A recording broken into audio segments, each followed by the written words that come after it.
ಶಿವಮ್ಮ ಶಿವಮ್ಮ ಪುಟ್ಟಂಗಜ್ಜಿ ಯಾರೋ ಇದ್ದೀರಾ ಮನೇಲಿ? ಬರ್ರಿ ಒಂಚೂರು ಬಂದು ನಿಂತ್ಕೊಂಡು ತುಂಬ ಹೊತ್ತಾಯ್ತಪ್ಪ. ಪುಟ್ಟಂಗಜ್ಜಿ ಶಿವಮ್ಮ ಪುಟ್ಟಂಗಜ್ಜಿ ಶಿವಮ್ಮ ಅಂತ ಕರಿತಾನೆ ಇದೀವಿ. ಒಬ್ರು ಅನ್ನಂಗಿಲ್ಲ ಹೂ ಅನ್ನಂಗಿಲ್ಲ. ಎಂಕಣ್ಣ ಎಂಕಪ್ಪ ನೀನಾರು ಬಾರ ಹೊತ್ತಾಗೆ. ಮಲ್ನಾಡ್ ಮಗನೇ ಎಂಕ ಎಂಕ ಬಾರ ಹೊಡಿಕೆ. ಸ್ಕೂಲ್ಗೆ ಹೋಗಿ ಬಂದು ಭಾಳ ಸುಸ್ತಾಗಿರೋ ಕಾಣಿಸಿ ಏನೋ. ಇವತ್ತೇನು ಸ್ಕೂಲ್ಗೆ ಹೋಗ್ತಾ ಇಲ್ವೋ? ಪುಟ್ಟಂಗಜ್ಜಿ ಶಿವಮ್ಮ ಬರ್ರಮ್ಮ ಈ ಕಡೆ. ಈ ಪುಟ್ಟಂಗಜ್ಜಿ ಗಂಟ್ಲು ಅರ್ಧೋಗಂಗೆ ಕೂಕೊಂಡ್ರು ಹೊರಗಡೆನೆ ಬರಂಗಿಲ್ಲ ನೋಡ್ರಿ. ನಾವೇ ತೊಟ್ಟಿ ಮನೆಗೆ ಬಂದು ನಿಂತ್ಕೊಂಡಿದ್ದೀವಿ. ಪುಟ್ಟಂಗಜ್ಜಿ ಈಗ ಬರ್ತೀರಾ ಇಲ್ವೋ ನೋಡ್ರಿ, ನಾನೇ ಅಡುಗೆ ಮನೆಗೆ ಬಂದ್ಬಿಡ್ತೀನಿ ಇವಾಗ. ಅಯ್ಯೋ ಅದು ಯಾಕಂಗೆ ಕೂಗಾಡ್ತೀರಮ್ಮ? ಮನೆ ಮುಂದೆ ಬಂದ್ಕೊಂಡು ಯಾಕಂಗೆ ಕೂಗಾಡ್ತೀರಾ? ಪುಟ್ಟಂಗಜ್ಜಿ ಪುಟ್ಟಂಗಜ್ಜಿ ಅಂತ ಎಷ್ಟು ಸರಿ ಕರೀತೀರಾ? ನಮಗೂ ಕೇಳಿ ಸಾಕಾಗೋದಾಗ್ಲಾಗೆ. ಒಲೆ ಮೇಲೆ ಅನ್ನ ಬಸ್ಕೊಂಡು ಕೂತ್ಕೊಂಡಿದ್ದೆ. ಹಂಗೆ ಅನ್ನ ಬಸ್ಬಿಟ್ಟು ಅರ್ಧಕ್ಕೆ ಬರೋಕ್ಕಾಗೈತೆ. ಏನು 5 ನಿಮಿಷ ತಾಳ್ಮೆ ಅನ್ನಂಗಿಲ್ಲಮ್ಮ. ಏನು ಪುಟ್ಟಗಜ್ಜಿ ಅಂತ ಹೇಳ್ಬಿಟ್ಟು ಇಡೀ ಊರೊಳಗೆಲ್ಲ ಕೇಳಂಗೆ ತೊಟ್ಟಿ ಮನೆ 4 ಮೂಲೆಯಿಂದ ಯಾಕೋ ಬರುತ್ತೆ ತಂಗೆ ಹೋಗ್ತಿದ್ದೀರಾ ನೀವು? ಬರ್ರಿ ಇಲ್ಲಿ. ಓಹೋ ಏನು ದೇವ್ರುಗಳು ಬಂದು ನಿಂತ್ಕೊಂಡ್ಬಿಟ್ಟಿದ್ದಾರೆ ಅತ್ತಗೆ. ಬರಮ್ಮ ಇಲ್ಲಿ ಕಟ್ಟ ಮೇಲೆ ಕೂತ್ಕೊಳ್ರಿ. ಬಂದ್ವಿ ಪುಟ್ಟಂಗಜ್ಜಿ ಬಂದ್ವಿ. ಯಾಕ್ರಮ್ಮ ಒಂದೇ ಉಸಿರಿಗೆ ಆವಾಗಲಿಂದ ಕೂಕ್ಕಂತ ಇದ್ರಿ ಪುಟ್ಟಂಗಜ್ಜಿ ಶಿವಮ್ಮ ಪುಟ್ಟಂಗಜ್ಜಿ ಶಿವಮ್ಮ ಅಂತ ಒಂದೇ ಉಸಿರಿಗೆ ಎಡೆ ಬಿಡದೆ ಕೂಕ್ಕಂತಿದ್ರಲ್ಲ, ಏನಂತದ್ದು ಆಗ್ಬಾರ್ದಂತ ಆಗಿರೋದು? ಐತ್ ಕಣಜ್ಜಿ ಸಮಾಚಾರ ಐತ್ರಿ. ಅಷ್ಟೇ ಇಲ್ಲದೆ ನಾನು ಮತ್ತೆ ಸುಶೀಲಿ ಇಬ್ರು ನಿಮ್ಮ ಮನೆ ತಕ್ಕೆ ಬಂದ್ಬಿಟ್ಟು ಪುಟ್ಟಂಗಜ್ಜಿ ಅಂತ ಕೂಗಿ ಕರೆಸಿ ಮಾತಾಡ್ದಂಗೆ ಕುತ್ಕೊಂತಿದ್ವಿ. ಸಮಾಚಾರ ಇರೋದಕ್ಕೆ ತಂದಿರೋದು ನಿಮಗೆ. ಎಲ್ಲ ಏನೇ ಅಂತ ಸಮಾಚಾರ? ಪುಟ್ಟಂಗಜ್ಜಿ ಅಯೋಧ್ಯೆಯಲ್ಲಿ ಪ್ರಖ್ಯಾತವಾದಂಥ ಏನು ರಾಮ ಮಂದಿರನ ಹೊಸದಾಗಿ ಕಟ್ಬಿಟ್ಟು ಇಡೀ ದೇಶ ಪ್ರಪಂಚನೇ ನೋಡಂಗೆ ಮಾಡ್ಬಿಟ್ಟಿದ್ರಲ್ಲ. ಆ ಅಯೋಧ್ಯೆ ರಾಮ ಮಂದಿರದಲ್ಲಿ ಉಂಡಿ ಕಾಯ್ತಾನ ಆಗ್ಬಿಟ್ಟಿದೆ ಕಣಜ್ಜಿ. ಏನು ಮಾಡೋದತ್ಲಾಗೆ ಅಲ್ಲಿ ಅರ್ಚಕರು ಅಲ್ಲಿ ಕೆಲಸ ಮಾಡೋರು ಅವರೇ ಉಂಡಿ ದುಡ್ಡು ಬೆಳ್ಳಿ ಚಿನ್ನ ಪದಾರ್ಥಗಳೆಲ್ಲ ಕದ್ಬಿಟ್ಟು ಸಿಗಾಕೊಂಡ್ಬಿಟ್ಟಿದ್ದಾರೆ.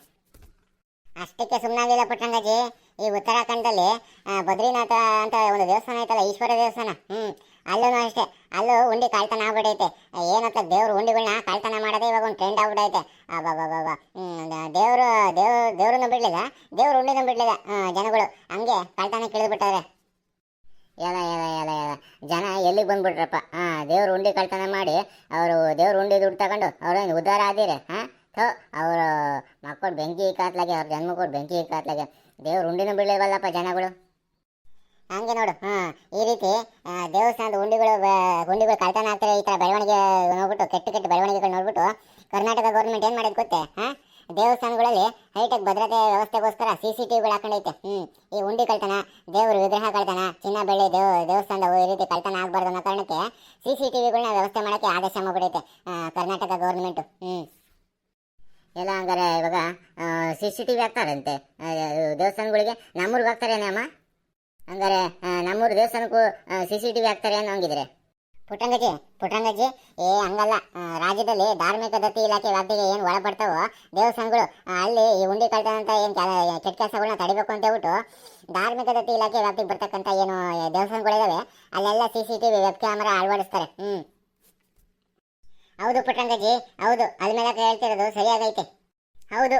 ಏನಪ್ಪ ಅಂತಂದರೆ ದೇವಸ್ಥಾನದಲ್ಲಿ ಉಂಡಿ ಚಿನ್ನ ಬೆಳ್ಳಿ ವಸ್ತುಗಳು, ಆಮೇಲೆ ದೇವಸ್ಥಾನದ ರೆಕಾರ್ಡ್ಸ್ಗಳು ಇವನ್ನೆಲ್ಲ ಚೆನ್ನಾಗಿ ಕರೆಕ್ಟಾಗಿ ಇಟ್ಕೊಳ್ಳೋಕ್ಕೆ ರೆಕಾರ್ಡ್ಸ್ಗಳನ್ನ ಕರೆಕ್ಟಾಗಿ ಮೇಂಟೈನ್ ಮಾಡೋಕ್ಕೋಸ್ಕರ ಇವಾಗ ದೇವಸ್ಥಾನದಲ್ಲಿ ಸರಿಯಾಗಿ CCTVಗಳನ್ನ ಅಳವಡಿಸುತ್ತೆ ಕರ್ನಾಟಕ ಗೌರ್ಮೆಂಟು.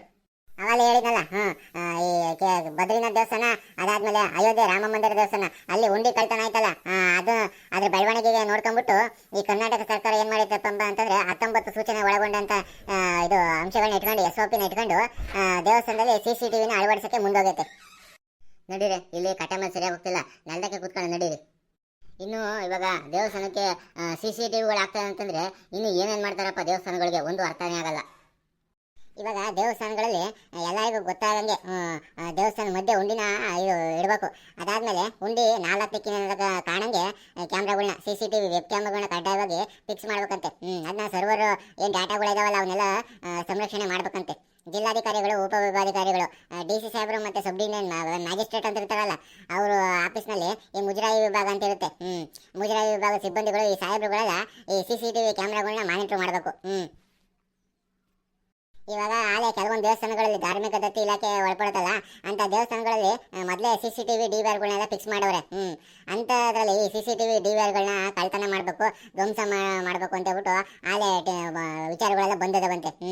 ಈ ಅಲ್ಲೇನು ಮಾಡ್ತಾರಪ್ಪ ಅಂತಂದ್ರೆ ಈ ಕರ್ಪೂರ ಹಚ್ಚಿಬಿಡ್ತಾರಲ್ಲ, ಕರ್ಪೂರ ಮಚ್ಚಿದಾಗ ಆ ಕಾರ್ಬನ್ ಹೊಗೆ ಬರ್ತದಲ್ಲ, ಆ ಹೊಗೆ ಕ್ಯಾಮ್ರಾ ಲೆನ್ಸ್ ಗ್ಲಾಸ್ ಮೇಲೆ ಕಾಣ್ದಂಗೆ ಆಗುತ್ತಂತೆ.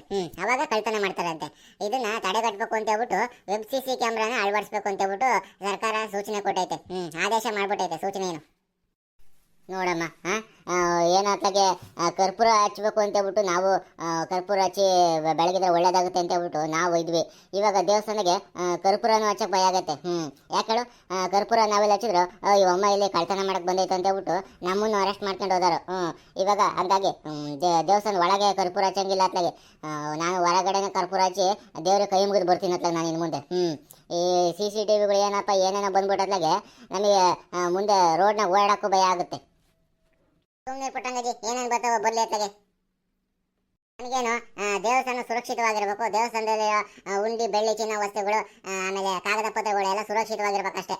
ನಮ್ಮ ದೇವಸ್ಥಾನಗಳು ಹೊಣೆಗಾರಿಕೆ ನಮ್ಮೂರು ಜನದ್ದು ಜವಾಬ್ದಾರಿ ತಗೊಂಡು ಸುರಕ್ಷಿತವಾಗಿ ನೋಡ್ಕೋಬೇಕಷ್ಟೇ. ಕರೆಕ್ಟಾಗಿ ಹೇಳ್ದೆ ಕಣ ಅಲ್ಲಮೇದು, ಕರೆಕ್ಟಾಗಿ ಹೇಳ್ದೆ ನೀನು. ಚೆನ್ನಾಗಿ ತಿಳ್ಕೊಂಬಿಟ್ಟಿದೆ ನೋಡತ್ಲಾಗೆ. ಇದನ್ನ ನಮ್ಮ ಊರುಗೌಡ್ರ ತಕ್ಕ ಮಾತಾಡ್ಬೇಕು ಅತ್ಲಾಗೆ. ದೇವಸ್ಥಾನಗಳಿಗೆ ಉಂಡಿಗಳು ಕಳ್ತನ ಆಗ್ತದವಲ್ಲ, ನೀವು CCTVಗಳನ್ನ ಹಾಕ್ಸ್ರಿ, ಸರ್ಕಾರದ ಆದೇಶ ಆಗ್ತೈತೆ, ಆಗೈತೆ ಅಲ್ಲೇ ಅದನ್ನ ಪಾಲನೆ ಮಾಡ್ರಿ ಅಂತ ಹೇಳ್ಬಿಟ್ಟು ಅವ್ರಿಗೆ ಹೇಳ್ಬೇಕಣ. ಆಮೇಲೆ ಈಗ CCTV ಅಂತ ಹೇಳಿದ್ನಲ್ಲ, ಈ ಜೇಬ್ ಕಳ್ತನ, ನಗದು ಕಳ್ತನ ಮಾಡೋದು ದೇವಾಲಯದಲ್ಲಿ ಸಿಕ್ಕಾಬಟ್ಟೆ ಫೇಮಸ್ ಆಗ್ಬಿಟ್ಟೈತೆ.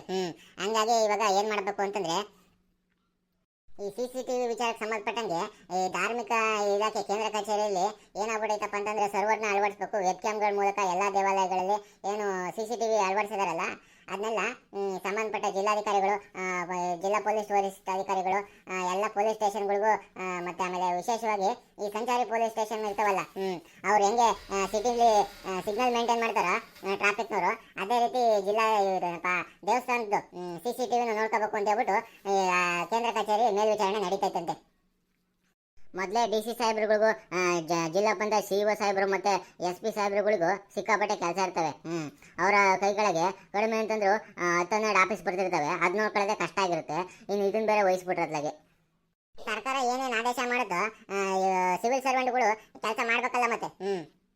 ಅಷ್ಟೇ ಅಲ್ಲ, ಇನ್ನು ವಿಶೇಷವಾಗಿ ಏನು ಮಾಡಿದಾರೆ ಅಂತಂದ್ರೆ ಇವಾಗ ದೇವಸ್ಥಾನಗಳಿಗೆ ಹೋದಾಗ ಜೇಬ್ ಕಳ್ತನ ಮಾಡ್ತಾರೆ, ದುಡ್ಡು ಕಳ್ತನ ಮಾಡ್ತಾರೆ ಪ್ಯಾಂಟ್ ಒಳಗಿಂದ. ಹಂಗಾಗಿ ಇವಾಗ ಏನು ಮಾಡ್ಬೇಕಪ್ಪ ಅಂತಂದ್ರೆ ಈ ಡಿಜಿಟಲ್ ಪಾವತಿ ವ್ಯವಸ್ಥೆಗೆ ಉತ್ತೇಜನ ಕೊಡಬೇಕು ಅಂತ ಹೇಳ್ಬಿಟ್ಟು ಅದನ್ನು ಆದೇಶ ಮಾಡವ್ರೆ.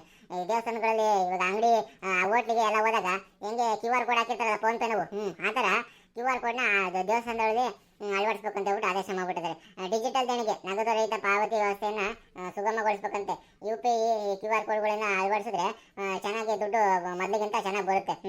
ಆದರೆ ಯಾರಾದರೂ ಬಂದರೆ ಅಕ್ಕೆ ತೀರ್ಸೋರು ಡೈರೆಕ್ಟಾಗಿ ದುಡ್ಡೇ ಕೊಡಕ್ಕೆ ಬರ್ತಾರಲ್ಲ, ಅಂಥವರಿಗೆ ಬೇಜಾರಾಗುತ್ತೆ ಅಷ್ಟೇ. ಅದರಿಂದ ಏನು ಮಾಡೋಕ್ಕಾಗಲ್ಲ. ದುಡ್ಡು ಕಳ್ತನ ಆಗೋದನ್ನ ತಪ್ಪಿಸ್ಬೇಕು ಅಂತಂದರೆ ಈ UPI QR ಕೋಡ್ ಥರ ವ್ಯವಸ್ಥೆನೇ ಮಾಡಿರೋದು ಸರ್ಕಾರ ಒಳ್ಳೇದೇ ಐತೆ. ಈ ಉಂಡಿ ಇರೋ ಕಡೆ ಮಾತ್ರ QR ಕೋಡನ್ನು ಅಳವಡಿಸ್ಬೇಕು ಅಂತ ಹೇಳ್ಬಿಟ್ಟು ಇದು ಮಾಡಿದ್ದಾರೆ. ಅದ್ರ ಜೊತೆಗೆ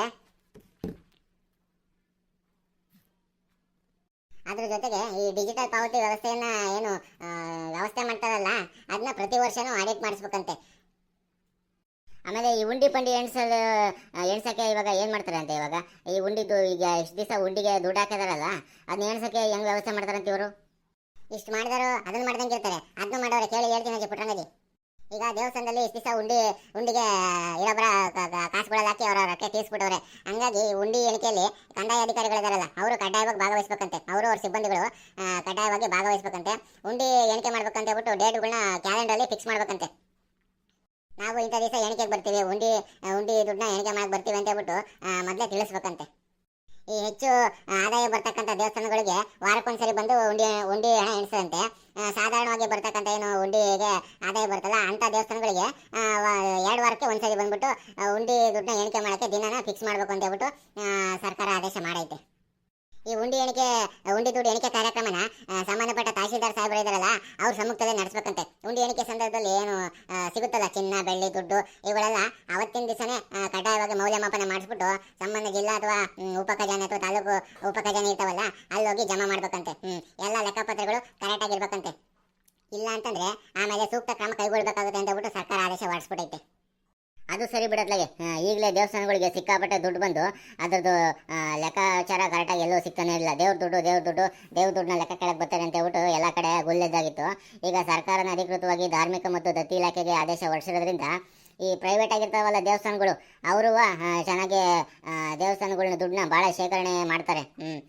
ಯಾರು ದೇವ್ರ ದುಡ್ಡು ತಿಂತಾರೋ ಅವ್ರ ಜೀವನದಲ್ಲಿ ನಿಜವಾಗ್ಲೂ ಉದ್ಧಾರ ಆಗಲ್ಲ. ಆಗಲ್ಲ ಅದ್ಮೇಲಕ್ಕ ಸುಶೀಲಮ್ಮ ಭಾಳ ದೊಡ್ಡ ಚರ್ಚೆ ಮಾಡ್ತಿದ್ರಿ ಇವತ್ತು. ತೊಟ್ಟಿ ಮನೆ ಒಳಗಡೆಗೆ ಬಂದ್ಬಿಟ್ಟು ಕುತ್ಕೊಂಡಿದ್ದೀರಿ. ನಾನು ಅವಲಿಂದ ಏನೋ ಗುಸ್ಗುಸು ಪಿಸ್ಪಿಸು ಮಾತಾಡ್ತಾರಲ್ಲ ಅಂತ ಹೇಳ್ಬಿಟ್ಟು ಬಂದೆ ಅತ್ಲಾಗೆ. ನೋಡ್ರಿ ನಮ್ಮ ಪುಟಕತೆನೂ ಇಲ್ಲೇ ಕೂತ್ಕೊಂಡು ಮಾತಾಡ್ತಿದ್ದೀರಿ ಅತ್ಲಾಗೆ. ಏನು ಸಮಾಚಾರ? ಕಣಮ್ಮ. ನೀನು ಅವಾಗ ಬಂದಿದ್ರೆ ಚೆನ್ನಾಗಿರ್ತಿತ್ತು, ನೀನು ಒಂದು ಸ್ವಲ್ಪ ತಿಳ್ಕೊಂತಿದ್ದೆ. ನೋಡೋದಾಗೆ ದೇವಸ್ಥಾನದಲ್ಲಿ ಅಯೋಧ್ಯೆನಲ್ಲಿ ಮತ್ತು ಬದ್ರಿನಾಥ್ ದೇವಸ್ಥಾನಗಳಲ್ಲಿ ಅಂತ ದೊಡ್ಡ ದೊಡ್ಡ ದೇವಸ್ಥಾನಗಳ ಉಂಡಿಗಳು ಕಳ್ತನ ಮಾಡಿಬಿಟ್ಟವ್ರೆ.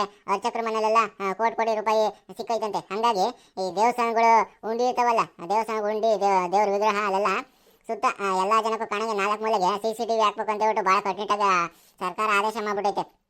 ಅದ್ರ ಬಗ್ಗೆ ಮಾತಾಡ್ಕೊಂಡು ಕೂತ್ಕೊಂಡಿದ್ವಿ. ಇನ್ನು ಮುಂದೆ ದೇವಸ್ಥಾನಕ್ಕೆ ಶಿಸ್ತಾಗಿ ಹೋಗ್ಬೇಕು, ಶಿಸ್ತಾಗಿ ಬರಬೇಕು. ಅಲ್ಲಿ ಇಲ್ಲಿ ಅನುಮಾನಾಸ್ಪದವಾಗಿ ನೋಡಿದ್ರೆ ಏನಿಲ್ಲ ಆಮೇಲೆ ಎಳ್ಕೊಂಡೋಗಿ ಸ್ಟೇಷನ್ ಕೂರಿಸ್ಬಿಡ್ತಾರೆ ನಮ್ಮನ್ನ. ಸುಮ್ಮನಿರು, ಆಗೋದೆಲ್ಲ ಒಳ್ಳೇದಕ್ಕೆ ಅಂದ್ಕೊಂಡು ಸುಮ್ಮನಿರತ್ಲಾಗೆ ಎಲ್ಲೆಲ್ಲ ಒಳ್ಳೇದಾಗುತ್ತೆ ಅತ್ಲಾಗೆ. ಕಣೆ, ನಮ್ಮ ಚೂಗಿ ಹೇಳೋದು ಕರೆಕ್ಟೆ. ಆಗೋದೆಲ್ಲ ಒಳ್ಳೇದಕ್ಕೆ ಅಂದ್ಕೊಂಡು ಸುಮ್ಮನಿರ್ಬೇಕು, ಏನಾಗುತ್ತೋ ಆಗಲಿ ಅಂತ ಹೇಳ್ಬಿಟ್ಟು ಎಲ್ಲ ಒಳ್ಳೇದೇ ಆಗುತ್ತೆ. ನೋಡಿದ್ರೆ ಈ ವಿಡಿಯೋ ನಿಮಗೇನಾದ್ರು ಇಷ್ಟ ಆಯ್ತಾ? ಹಾಗಾದರೆ ಮಲ್ನಾಡ್ ಮಗ ಯೂಟ್ಯೂಬ್ ಚಾನಲ್ನ ಸಬ್ಸ್ಕ್ರೈಬ್ ಮಾಡಿಕೊಂಡು ವಿಡಿಯೋಗೆ ಕಮೆಂಟ್ ಮಾಡಿರಿ, ಲೈಕ್ ಮಾಡಿರಿ. ವಿಡಿಯೋ ಇಷ್ಟ ಆಗಿದೆ ತುಂಬ, ನಿಮ್ಮ ಫ್ರೆಂಡ್ಸ್ಗೆಲ್ಲ ಹೇಳ್ಬಿಟ್ಟು ಶೇರ್ ಮಾಡಿಸ್ರಿ, ಮತ್ತೆ ಸಬ್ಸ್ಕ್ರೈಬ್ ಮಾಡಿಸ್ರಿ, ಮರಿಬೇಡಿ. ಹಾಗೆ ನಿಮ್ಮೂರು ದೇವಸ್ಥಾನಗಳಲ್ಲೂ ಈ ಮೊದಲೇ CCTV ಹಾಕಿದ್ರ? ಈಗ CCTV ವೆಬ್ ಕ್ಯಾಮ್ರಾ ಹಾಕೋಕ್ಕೆ ಈಗಾಗಲೇ ದೇವಸ್ಥಾನ ಕಮಿಟಿ ಮೆಂಬರ್ಗಳೆಲ್ಲ ಮಾತಾಡ್ತಿದಾರ. ಹಾಗಾದರೆ ಯಾವ ದೇವಸ್ಥಾನ ಅಂತ ಕಾಮೆಂಟ್ ಮಾಡಿರಿ. ಇನ್ನು ಮುಂದೆ ನೀವು ದೇವಸ್ಥಾನಗಳಿಗೆ ಹೋದಾಗ QR ಕೋಡ್ ಮುಖಾಂತರ ಸ್ಕ್ಯಾನ್ ಮಾಡಿಬಿಟ್ಟು ದೇವರಿಗೆ ದುಡ್ಡು ಹಾಕೋದನ್ನ ಕಲ್ತ್ಕೊಳ್ಳಿ. ನೋಡಿದ್ರೆ ನಮ್ಮ ಪುಟ್ಟಗಜ್ಜಿ ಹೇಳಿದ್ನ ನೀವು ಕೂಡ ಪಾಲನೆ ಮಾಡಬೇಕು. ಯಾಕಂದರೆ ಅವರು ವಯಸ್ಸಿನಲ್ಲಿ ಹಿರಿಯರು, ಅವ್ರ ಮಾತು ಹೇಳಿದ್ರೆ ಒಳ್ಳೇದಾಗುತ್ತೆ ನನಗೆ.